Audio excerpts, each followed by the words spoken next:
আসসালামু আলাইকুম। পাউরুটি এবং ডিম দিয়ে ঝটপট পিৎজা বানিয়ে নিব আজকে। দেখুন এখানে আমি পেঁয়াজ দিয়েছি, কাঁচামরিচ নিয়েছি এবং টমেটো নিয়েছি, আর লবণ দিচ্ছি, গোলমরিচ গুঁড়ো দিচ্ছি, গরম মশলা গুঁড়ো দিচ্ছি। তারপর দিয়ে দেব ডিম। এখানে আমি দুটো ডিম দিয়েছি। এখন ভালো করে চটকে মেখে নিব। এই কাজটা হাত দিয়ে করতে হবে।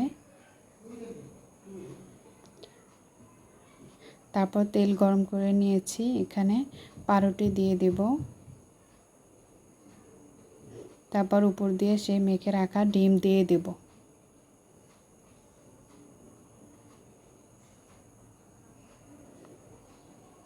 ভালো করে মেলে দেব।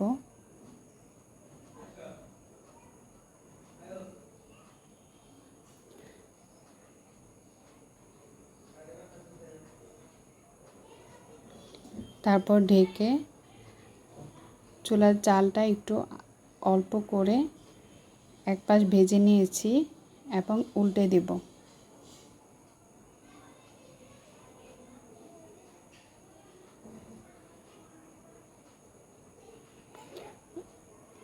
আবারও ঢেকে দিয়ে অন্য পাশ ভেজে নেব।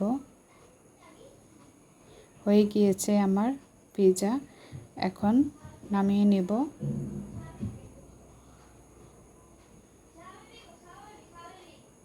দেখুন হয়ে গিয়েছে আমার পাউরুটি আর ডিম পিৎজা। এখন কেটে নিচ্ছি। ভিডিওটা ভালো লাগলে লাইক কমেন্ট শেয়ার করবেন এবং সাবস্ক্রাইব করে পাশে থাকবেন।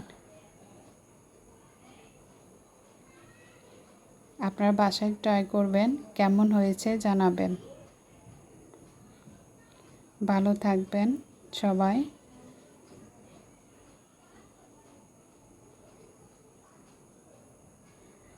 টাটা, আসসালামু আলাইকুম।